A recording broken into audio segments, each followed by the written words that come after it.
I am a professional when it comes to watching reboots nobody asked for. But before I get into that, this video is sponsored by no one, because I'm not liked enough to get a sponsor, so follow to help me out. The new Legally Blonde show named after the character Elle came out on July 1st, and I got to say, I did not think this would happen. I thought the show was... Sorry, it wasn't bad. Now I know, it feels like my entire channel thus far has been me pooping on everyone's parades, but I do like things, and I'm going to prove it today with my appreciation for the Legally Blonde universe. More significantly, the backstory of Elle that nobody wanted.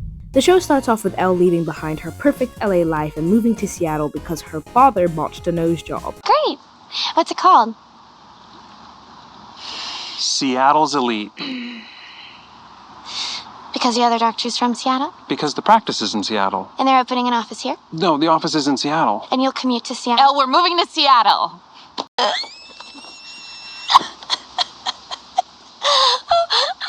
Understandably, she's upset. Elle is coming from this world of beaches, popularity, and everything being bright and colourful.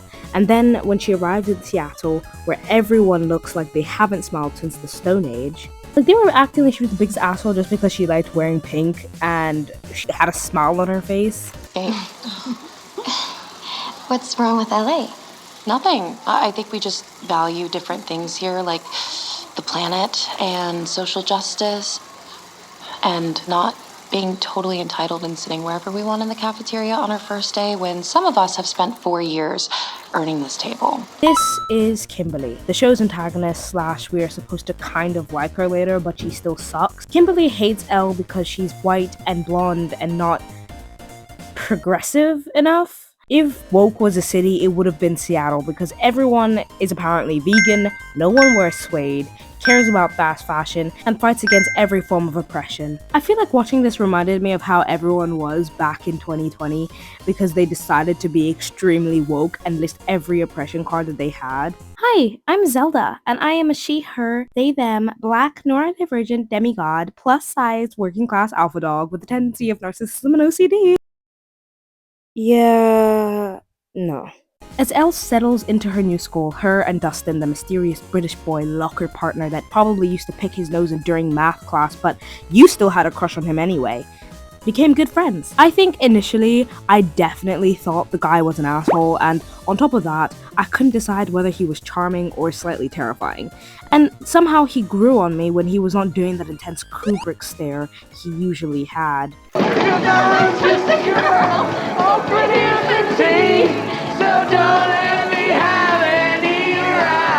This is roughly when I started to sink my long-ass toenails into the show because I knew it would have the substantial drama and tension, and the teen romance would just work for me. It's not trying to be the super mature, realistic love story. It's dramatic, it's cheesy, and it's very Disney Channel. And if you know me, you know I loved the Disney Channel era. I am unironically watching Team Kaylee at the moment, and I may or may not be making a video about it. That's beside the point. Now, there is no romance story without mixing another guy to the mix. Miles. Miles is the hunk that every girl sort of likes, but not really. I completely get why she likes the guy. He's well fit. So can someone explain why my mind is still more attracted to flipping Dustin? Because the way the show films Miles is actually interesting. It actually makes you feel like a teenage girl having a crush. An athlete and an awful haircut and blue eyes? Sign me up. Elle starts gaining feelings for him, but the only thing is that she didn't realize he was dating this girl, Shannon, or the only girl who was actually being nice to her at the time. However, Miles has a serious case of the Simba with his wandering eyes. Miles kept giving her these looks every time Dustin would speak to her, and that is exactly the kind of over-the-top drama I used to watch on Disney Channel, and I love it. The main plot of the show doesn't even center around the romance. It was actually about the fact that Elle accidentally got the receptionist Donna fired. What? Oh, you didn't hear? Your little stunt yesterday got Donna fired. Turns out when you announce every single rule someone's broken to the entire school, they get punished for it. And now everyone hates her even more. You know what's funny? Watching the show felt like had this Barbie energy because she was this perfect doll slowly gaining sentience of how complicated the actual world is. Sometimes I think people assume this of me when I say I live in Dubai. She's learning, she's making mistakes, and she's figuring herself out that being liked by everyone isn't as simple as she thought. However, one of the subplots of the show was that she was trying to go home to LA through the internship with the Cosmopolitan. Kind of pause. I just found a way to get you home.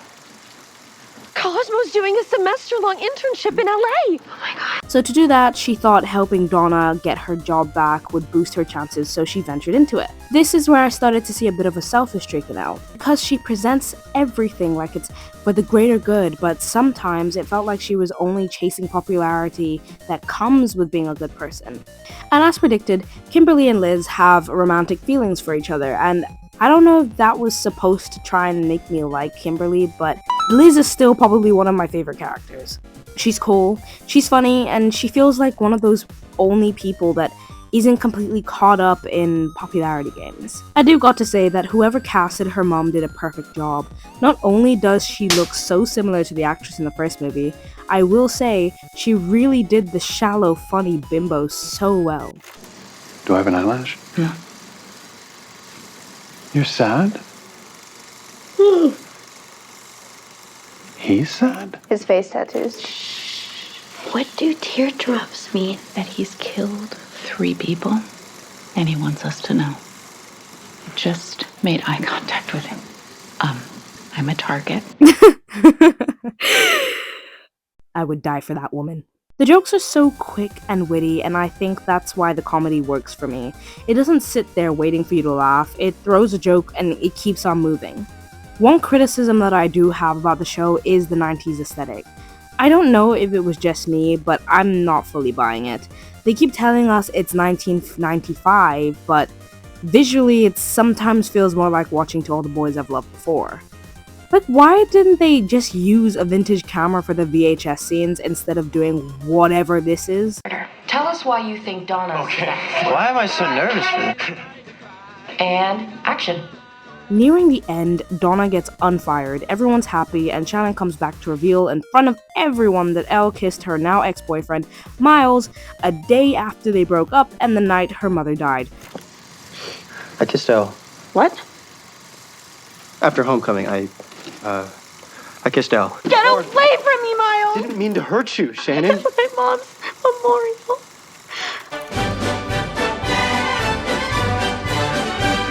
Yeah, her mother got hit by a car. I missed that. There was a lot of things that happened that I don't think I need to go through everything. Then, everyone goes back to hating her, and Shannon just leaves again.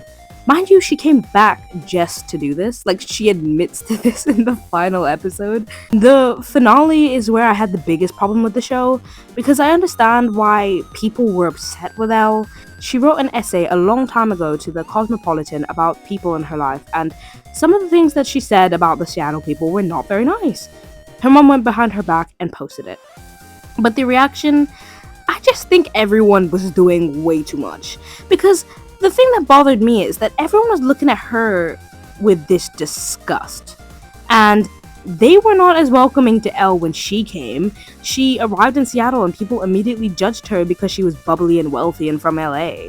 And then suddenly, when she makes one mistake, everyone acts like she's the worst person alive. Like, where was this energy when Kimberly was bullying her? Everyone was so willing to overlook the other people's mistakes, but when Elle does it, she's like expected to be perfect. Also, I personally still think Kimberly is fake. She was the first to go back to bullying Elle. All the character development was just unthreaded in that one moment. The climax of the show shows her going back to LA for the Cosmopolitan internship, and as quickly as she got there, she left and rejected the opportunity to go to the Golden Globes for Dustin. Elle had a huge opportunity in front of her, a literal career-changing moment, and she was willing to throw it away. If my friends were upset that I had big dreams, I'm sorry, but I'm choosing the dream. Because Elle has talent, she has opportunities, and I felt like the show wanted me to care more about Seattle drama than the fact that she was potentially sacrificing her future.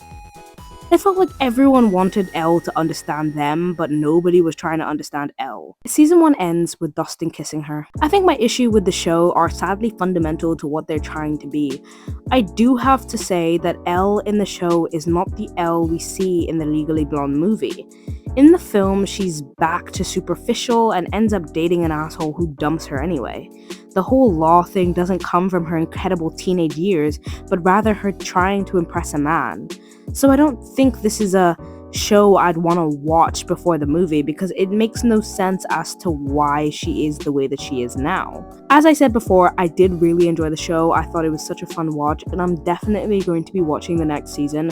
However, I do think they did not need the Legally Blonde backdrop to make this work. I feel like this would have just been such a good teenage flick if they just made a completely new character. The fact that they attached her to someone as significant as Elle from Legally Blonde makes me a bit skeptical. I wish she was not Elle. If she wasn't Elle, I feel like they could have done whatever they wanted with the character. They could have made such a cool storyline without having to remember that, oh wait, we need to stay true to the Legally Blonde universe. But because they made that choice, now they have to stick with it. And I do think the fact that this is a Legally Blonde show limits the potential for something that's actually really good.